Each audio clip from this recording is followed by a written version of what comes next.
Bu xatoni agar qilib qo'yadigan bo'lsangiz, bir umr afsuslanib yurasiz, lekin bu planirovkani to'g'rilab bo'lmaydi. Mana shu loyihani qurmoqchiman, maslahat bering deb jo'natishibdi. Men qat'iyan qarshi bo'ldim va fikrlarimni siz bilan ham bo'lishmoqchiman.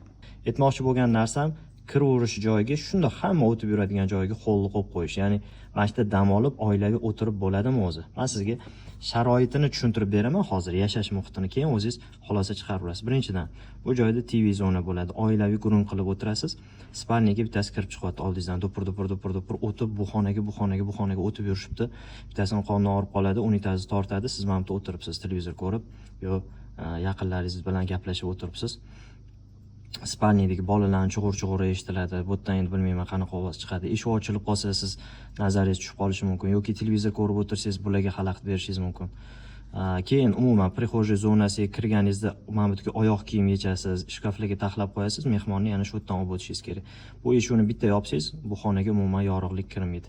Qisqasi foydali bo'lsin degan maqsadda bu videoni oldik. Agar shunaqa kontentlarni kuzatib turaman desangiz, obuna bo'lib qo'yishni unutmang.